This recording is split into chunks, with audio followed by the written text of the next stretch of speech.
माननीय सभापति महोदय, आज मैं बहुत भारी मन से इस विषय के ऊपर अपना विचार रखने के लिए आपके समक्ष प्रस्तुत हूं। एक इस विषय में महत्वपूर्ण बात यह है कि इस विषय पे सभी तरफ से एक समान कंसर्न उभर कर सामने आ रहा है। इस सदन में हम इस विषय पे चर्चा कर रहे हैं, दूसरे सदन में भी इस विषय पे कार्य स्थगन प्रस्ताव के नोटिस हैं, जिसमें कांग्रेस पार्टी की तरफ से भी हैं, और इस सदन में आम आदमी पार्टी की प्रतिनिधि की तरफ से भी यह विषय लाया गया है। यह दर्शाता है कि यह विषय कितना व्यापक और कितनी संवेदना की दरकार रखता है। सभापति महोदय, दिल्ली भारत की राजधानी है। यहां पर लोग अपने जीवन की और राष्ट्र के सेवा की अनेक आकांक्षाओं को लेकर आते हैं। पिछले कुछ वर्षों में हमने देखा कि सिर्फ जीवन यापन के लिए नहीं, नए अवसरों की तलाश में ही नहीं, बल्कि कोचिंग के माध्यम से नए कैरियर की तैयारी के लिए भी भारी संख्या में छात्र आने शुरू हुए। उल्लेखनीय बात यह है कि इसके लिए जो कोचिंग संस्थाएं थीं, उनको जिस प्रकार की व्यवस्था सुनिश्चित करनी चाहिए थी, वैसा होता दिखाई नहीं पड़ा। उससे अधिक संवेदनशील बात यह है कि सरकार को जिस गंभीरता और सतर्कता के साथ उस पर नजर रखनी पड़नी चाहिए थी, वो भी नहीं हुआ। अभी जो घटना हुई है वो बहुत हृदय विदारक है और पीड़ादायक है कि एक सैलाब आया जो 3 बच्चों के जीवन को बहा के ले गया, उनके परिवार की आशाओं और आकांक्षाओं को बढ़ा के ले गया। मगर अफसोस की बात है कि जिनके ऊपर इसकी जिम्मेदारी होनी चाहिए थी, उनकी आंखों में एक आंसू तो छोड़िए, उनके माथे पर शिकन भी नजर नहीं आई। बजाय इसके कि वो नाना प्रकार से चीजों में इस चीज में अपना बचाव और मैं कहूं कि कुछ हद तक निर्लज्जता के साथ राजनीति करते हुए नजर आए। निर्लज्जता will not go on record. Okay, मैं आपकी बात पे शब्द वापस लेता हूं। मैं कहूंगा पूरी तरीके से लापरवाही के साथ और अनुचित भावना के साथ अपना विचार या यूं कहूं भ्रम फैलाते हुए नजर आए। अब यहां पर यह बात मैं इसलिए कह रहा हूं कि अगर यह घटना अचानक हो गई होती तो हम ये मान सकते थे कि सरकार अनायास इन चीजों को समझ नहीं पाई। मैं सदन के समक्ष यह विषय आपके माध्यम से रखना चाहता हूं कि इस विषय पे संबंधित छात्रों के द्वारा अनेक कंप्लेंट्स की गई और उन कंप्लेंट्स के रिमाइंडर भी किए गए, जिसमें एक कंप्लेंट 26 जुलाई को एक छात्र के द्वारा की गई है, जिसमें उसने बहुत साफ लिखा है कि वो करोल बाग का निवासी है। राव आईएएस के बेसमेंट में परमिशन के बगैर एनओसी के क्लासरूम संचालित हो रहे हैं। मैं पूरी वो नहीं पढ़ रहा हूं। अंत में वो कहता है कि श्रीमान जी से विनम्र अनुरोध है कि इस प्रकार के बड़े बड़े यूपीएससी के कोचिंग संस्थान जो विद्यार्थियों का जीवन दांव पर लगाकर अवैध जगहों पर कक्षाओं को संचालित कर रहे हैं, इन पर कड़ी कार्रवाई की जाए। ये 26 जून का है। ये एप्लीकेशन कहां दी गई? ये एप्लीकेशन एनसीटी दिल्ली को रिसीव की गई है, ministry department of grievance description में। Put it on the table of the house also. Definitely हम ये पुट कर देंगे, आप फ्लोर पे रखता हूं। और उसमें रिमाइंडर भी है। रिमाइंडर है, कोई कार्रवाई नहीं हुई, 15 जुलाई का रिमाइंडर। उसमें वो ये कहते हैं कि sir it is very important and urgent to take the action. फिर 22 जुलाई को, एक हफ्ते के बाद, फिर वो रिमाइंडर देता है, sir please take action, the issue of student safety is there. मगर इसके बावजूद सरकार के कान पर जू नहीं रेंगती है और इतनी बड़ी घटना अंजाम हो जाती है। जी, अब एक और मैं विषय ध्यान देना चाहता हूं। इसी बीच में ये 26 जून से लेके और 22 जुलाई के बीच की घटना है, परंतु इसी बीच में इसी बिल्डिंग को 9 जुलाई को फायर डिपार्टमेंट एनओसी दे देता है। यानी ये कार्रवाई चल रही है। वो एनओसी की कॉपी भी मैं आपके समक्ष रख सकता हूं और एनओसी में बेसमेंट को स्टोरेज के लिए दिखाया गया है। अब यदि वो फायर डिपार्टमेंट ने एनओसी दी है और स्टोरेज के लिए दिया है, तो क्या बगैर इंस्पेक्शन के किया? क्योंकि 26 जून को शिकायत चल रही है और 9 जुलाई को एक दूसरा विभाग स्टोरेज के लिए दे रहा है, तो या तो बगैर देखे हुए दिया गया है या फिर बहुत देख समझकर किसी अन्य अपरिहार्य कारणों के माध्यम से लिया गया है। तो इसलिए हम ये कह सकते हैं कि ये अपने आप में एक लापरवाही नहीं, बल्कि ये एक प्रकार का एक आपराधिक कृत्य है, एक प्रकार की क्रिमिनल नेग्लिजेंस है, जिसमें जानते बूझते बच्चों को उस हद तक उनके जीवन को खतरे में डालने के तक ले जाया गया। और मुझे अधिक वेदना इसलिए होती है सभापति महोदय कि दिल्ली में मात्र कुछ दिन पहले पीने के पानी की किल्लत थी और उससे लोगों की जान जहमत में थी। आज सीवर के पानी से जान हलकान है। आप सोचिए कि जो लोग इतने लंबे समय से हुकूमत कर रहे हैं और पहले कहते थे हमारे पास ये नहीं है, हमारे पास वो नहीं है, आज तो एमसीडी भी आपके पास है, सरकार भी आपके पास है, और जो कहते थे कि नई राजनीति लाएंगे, वो नई राजनीति कितनी खतरनाक साबित हो रही है और लोगों की जान कैसी हलकान किए हुए है, और उसके बावजूद उनकी तरफ से सिर्फ सियासी बयान है और इसके अलावा कुछ भी नहीं है।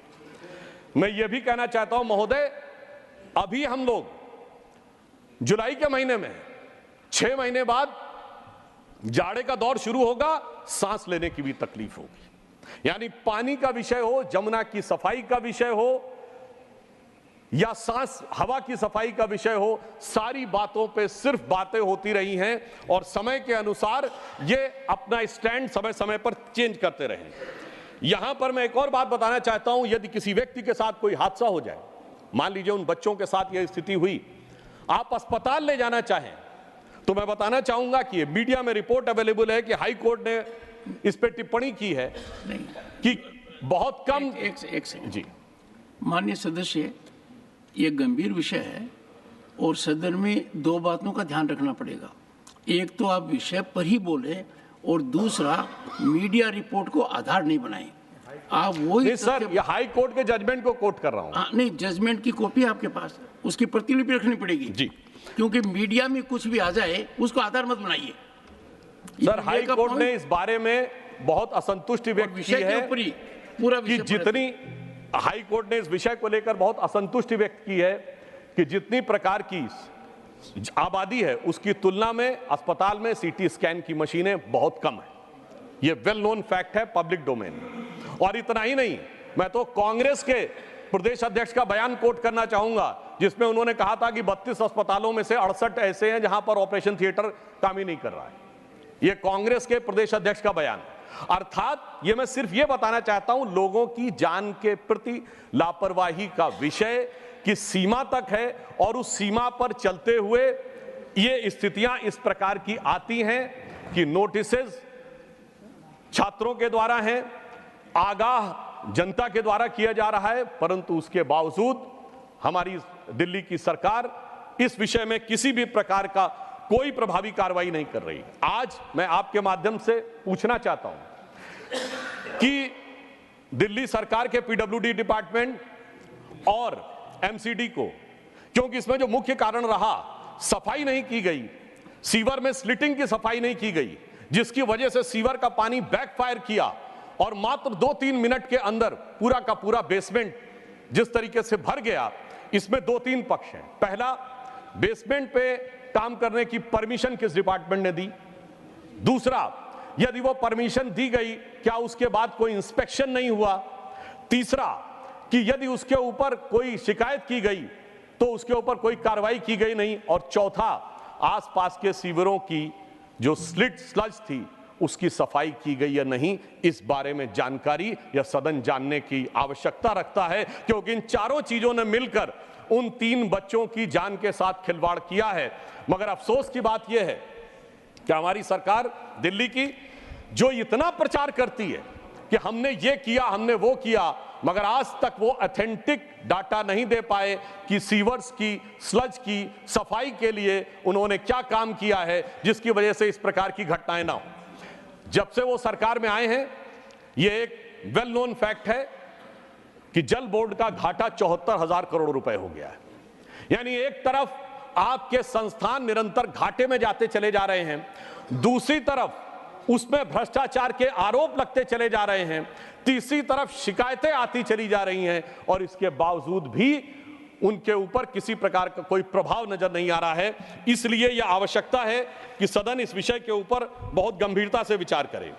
हम यह भी आपके संज्ञान में रखना चाहते हैं कि इन चीजों के ऊपर कोई कार्रवाई न करते हुए भी सरकार किन चीजों पर कार्रवाई कर रही है। हम ये बात पूछना चाहते हैं कि इस विषय के विभागीय मंत्री, मैं उनका नाम नहीं लेना चाहता, विभागीय मंत्री हो या सरकार की तरफ से हो, क्या उन्होंने किसी प्रकार का तथ्यात्मक आंकड़ा सरकार के द्वारा जनता के सामने रखा है?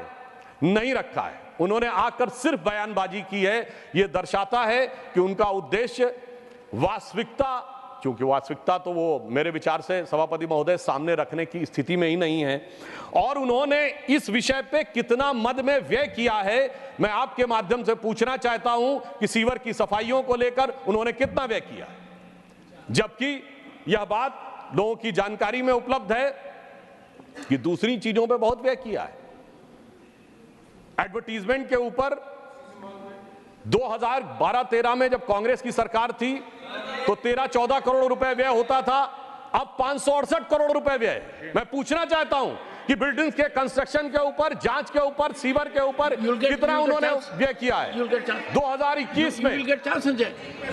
नहीं सर, उसी पे बात कह रहा हूं। हम बिल्कुल जानना चाहते हैं, सरकार को ये देश की जनता को जानने का हक है कि यदि 50 गुना अधिक खर्चा हुआ है प्रचार में तो कितना गुना खर्चा हुआ है सीवर की सफाई में, कितना गुना खर्चा हुआ है इन चीजों के समस्या के निदान। एक सेकंड सुनिए। नहीं, nothing will go on record. Sanjay, nothing will go on record. मौत की तारीख and it is expense. No, listen to me, one second. Nothing is going on record. Honorable member. जी. Honorable member. One second. Nothing will go on record. Please. सदन के नेताजी दोनों तरफ सुनिए। मैं सदस्यों से कहूंगा, ये अत्यंत गंभीर मुद्दा है। इस पर जब विज्ञापन की बात आई तो आप और हम सब रोज देखते हैं अखबार का पहला page coaching, second page coaching, third page coaching. इतना भारी खर्चा कहां से आता है? उस छात्र से आता है जो अपने सपने को साकार करना चाहता है। नंबर 2, मैं सदस्यों को से आग्रह करूंगा, इस पर सुझाव दीजिए।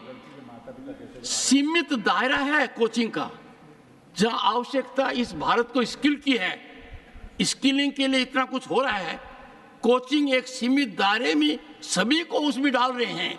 ये एक ऐसा साइलो हो गया है जो गैस चैम्बर से कम नहीं है। तो आज के दिन सदस्यों को इस ओर ध्यान देना चाहिए और आगे के मार्गदर्शन की बात करनी चाहिए। ये घटना दुखद है, पर इस घटना जो लोग 3 गए हैं उनकी आत्मा को संतुष्टि मिलेगी। यदि अगर इस सदन में हम सुझाव देंगे कि हमारे देश के नवयुवकों को कितने मौके हैं, किन किन जगह मौके हैं। मैं आपको एक बात बताता हूँ, जब मैं इसरो गया मैं आश्चर्यचकित रह गया। वहां कोई IIT का नहीं था, कोई IIM का नहीं था, सब गांव के थे, गांव के स्कूल के पढ़े हुए थे। यदि अगर हम डिसाइलो नहीं करेंगे समस्या होगी। तो Sudhanshu ji, make constructive suggestions also.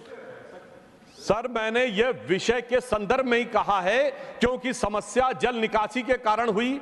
जल निकासी के लिए जो PWD, MCD और जल बोर्ड जिम्मेदार है, यदि वो हजारों करोड़ के घाटे में जा रहा है तो सरकार निरंतर उस चीज पे ध्यान न देकर, जहां जल निकासी की बड़ी समस्या है, यदि प्रचार पे ध्यान दे रही है तो यह विषय सदन के माध्यम से जनता के ध्यान में हम अवश्य लाना चाहेंगे। इसलिए मैंने सिर्फ यह फैक्ट रखा कि एक दिशा में 50 गुना अधिक खर्च किया गया और दूसरी तरफ वो कर्जे में दबता चला गया, उधर कोई ध्यान नहीं दिया गया जल बोर्ड के लिए। इसलिए मैंने यह तथ्य आपके संज्ञान में रखा।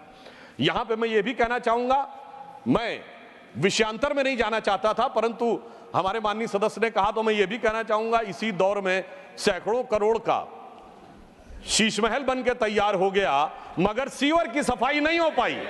और यदि मेरी बात पे आपत्ति है हमारे सम्मानित सदस्य को, तो वो ये आंकड़ा सामने रख दें कि कितना खर्चा उन्होंने उस कंस्ट्रक्शन पे किया था और कितना इन्होंने खर्चा इस कंस्ट्रक्शन पे किया है, तो मेरे विचार से जनता के सामने दूध का दूध पानी का पानी हो जाएगा। यह बात इसलिए आवश्यक है कि यह मामला सिर्फ एक कानूनी नहीं है, यह मामला सिर्फ तकनीकी नहीं है कि कोई टेक्निकल फेलोर हो गई है, यह मामला एक जहनी सोच का है जिसमें कि लोगों की जान की कीमत के बारे में बहुत हल्के तरीके से सोचा जाता है और किसी दूसरे प्रकार की राजनीति के बारे में बहुत भारी तरीके से सोचा जाता है। मैं वैसे तो एक और आपके सामने फैक्ट रखना चाहूंगा, हो सकता है कि मेरे विरोधियों को इस बात के ऊपर बहुत आपत्ति हो, इन्होंने कई और मदों में कई कई गुने खर्चा बढ़ाया है। 2012-13 में वक्फ बोर्ड को 1.25 करोड़ रुपए देते थे, अब 71 करोड़ रुपए दे रहे हैं, वहां 70 गुना बढ़ा दिया है। मगर मैं पूछना चाहता हूं कि इन चीजों की सफाई के लिए, कंस्ट्रक्शन के लिए कितना गुना पैसा बढ़ाया है, इस बारे में जानकारी दें। यह दर्शाता है कि जांच हो, धन का आवंटन हो, उसके ऊपर निगरानी रखनी हो या उसके ऊपर बयान देना हो, किसी भी प्रकार की कोई संवेदना नजर नहीं आती है। और फिर मैं यह भी कहना चाहूंगा कि इतनी बड़ी घटना हो गई, मगर दिल्ली के माननीय मुख्यमंत्री जो विशेष परिस्थितियों में, विशेष स्थिति में हैं, उनकी तरफ से कोई इस प्रकार का सब्सटेंटिव बयान आया ही नहीं। अरे कम से कम संवेदना व्यक्त करते, एक जांच इंक्वायरी सेटअप करते, वो ये कहते, ये बयान देते जो कह रहे थे कि मैं तो वहां से बैठकर दिल्ली के लोगों के लिए सदैव मेरा दिल धड़क रहा है, मैं तो दिल्ली के लोगों के बारे में ही सोचता रहता हूं। इतनी बड़ी घटना हो गई और उनकी सोच की कोई एक झलक हमें दिखाई नहीं पड़ी। उल्टा मैं ये कहना चाहता हूं कि इन घटनाओं के साथ, इधर दिल्ली के साथ जो मैंने कहा 26 जून से लेके कई शिकायतों से लेके आज तक ये हो रहा था, परंतु जवाब में कोई तथ्यात्मक जवाब नहीं दिए जा रहे थे, सिर्फ ये जानकारियां दी जा रही थीं कि उनका वजन हल्का हो रहा है।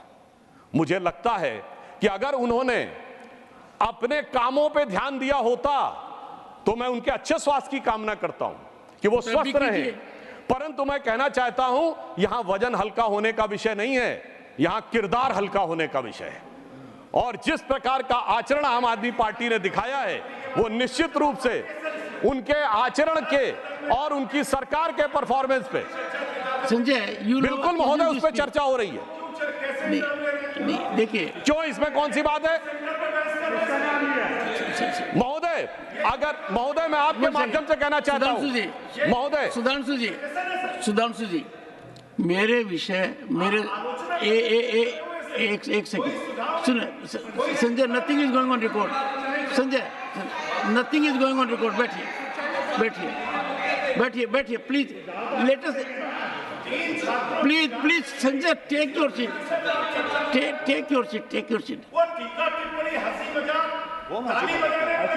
हाँ वाह, देखिए, नहीं, nothing is going on record please, nothing is going on record. नहीं, नथिंग इज। हाँ महोदय, देखिए, मैं आपके माध्यम से और भी बात स्पष्ट करना चाहता हूं, यदि हमारे सम्मानित सदस्य को आपत्ति है। सरकार के मंत्री आते हैं, सरकार के विषय में बोलते हैं। मैं पूछना चाहता हूं, पिछले इतने महीनों में आगे सरकार के मंत्रियों ने कितनी बार सरकार के विषय में बोला है, सरकार की कार्रवाई में बोला है, और यही विषय बोला है ना जिनको लेकर इनको आपत्ति है। मैं आपके माध्यम से यह बात पूरे देश के सामने रखना चाहता हूं कि उनके मंत्री, सरकारी मंत्री आके, जिनका काम सरकार के कार्यों के बारे में टिप्पणी देना है, वो आकर वजन हल्का होने की बात करते थे। यदि यह बात मैंने आज याद दिला दी कि उन्होंने अपने कामों पे ध्यान दिया होता तो यह स्थिति नहीं होती। तो उनको इस बात पे आपत्ति हो रही है। तो यहां पर मैं एक और बात भी कहना चाहता हूं, दुखी मन से, मगर यह भी बताते हुए कि सिर्फ बातें करने से काम नहीं होता है, कम से कम कार्य करने चाहिए, गंभीरता से करने चाहिए। उसके बाद मैं 2-3 अपने मन के सुझाव भी व्यक्त करूंगा। वो उनके लिए कहना चाहूंगा कि चंद बातें करना और मुतमई होना नहीं अच्छा, सियासत आखिरी दम तक सभी को आजमाती है, बहुत गलती की गुंजाइश नहीं होती सियासत में, जरा किरदार हल्का हो कहानी डूब जाती है। तो जो आपने किया है वो दिल्ली की जनता की अपेक्षाओं को और जो जिस आधार पर आपको लाया गया था उसको दूर करने काम किया। अब मैं, इन्होंने कहा सुझाव, तो मैं बहुत साफ कहना चाहता हूं, जितने गुने पैसे आपने, जितना ध्यान आपने प्रचार प्रसार पर, वक्फ बोर्ड के विस्तार पर दिया है, आप उसकी बजाय ध्यान हटाइए और दिल्ली के सीवरों को साफ करने के लिए धन आवंटित करिए। दूसरा सुझाव यह है कि कोचिंगों के ऊपर आप सारे कोचिंग संस्थानों के बारे में एक सूची लीजिए और उस सूची को लेकर यह सुनिश्चित करिए कि उन्होंने जो जो चीजें की हैं वो अपने मानकों का पालन कर रहे हैं या नहीं। और मैं आपके माध्यम से यह भी अनुरोध करना चाहूंगा कि कृपया हमारे माननीय सदस्य सदन के पटल के ऊपर क्या इस विषय पर कोई ऑथेंटिक डॉक्यूमेंट रख सकते हैं कि अब तक, यानी इस घटना होने से पहले तक, क्या उनकी सरकार ने किसी भी प्रकार का कोई भी कार्रवाई बगैर जांच के अथवा जांच के करके दिखाई है क्या? यदि नहीं की है तो मैं उनसे अनुरोध करूंगा कि अब इस घटना के संज्ञान लेकर कृपया सख्ती के साथ पहले यह तय करें कि कितने कोचिंग संस्थान हैं, वो वास्तविकता में जितने उनको परमिसिबल लिमिट है उसमें वो छात्रों की संख्या रखे हुए कि नहीं, और यदि उन्होंने उनको कहीं रेजिडेंस दे रखा है तो वो रेजिडेंस मानकों के अनुरूप है या नहीं। क्योंकि आज तो महोदय ये तो पानी की घटना हुई, कल के दिन फायर हैजार्ड भी हो सकता था। तो ये बात हम इनसे बहुत स्पष्ट कहना चाहेंगे कि इन बातों के विषय में गंभीरता लें। और अंत में इन्होंने कहा सुझाव, तो एक और सुझाव भी देना चाहूंगा कि इनसे विनम्र निवेदन है कि सरकार चलाइए, सरकार के मंत्री आकर सरकार के कार्यों के बारे में विचार दें, आकर सिर्फ राजनीतिक बयानबाजी, आरोप प्रत्यारोप न करें। क्योंकि अभी तक का इनका स्टाइल ये रहा है कि किसी भी घटना के ऊपर वास्तविक अर्थों में सरकार की तरफ से जो जवाब मिलना चाहिए था वो जवाब देने की बजाय सियासी बयानबाजी होती है। तो मैं अंत में सिर्फ ये कहते हुए अपना निवेदन समाप्त करता हूं कि यह घटना बहुत हृदय विदारक है और इस घटना के बारे में जैसी संवेदनशीलता की अपेक्षा दिल्ली सरकार से थी वो नहीं हुई है। इसलिए इस पे एक गंभीर जांच होनी चाहिए और संबंधित लोगों की जिम्मेदारी सुनिश्चित की जानी चाहिए ताकि भविष्य में ऐसी घटनाओं की पुनरावृत्ति ना हो सके।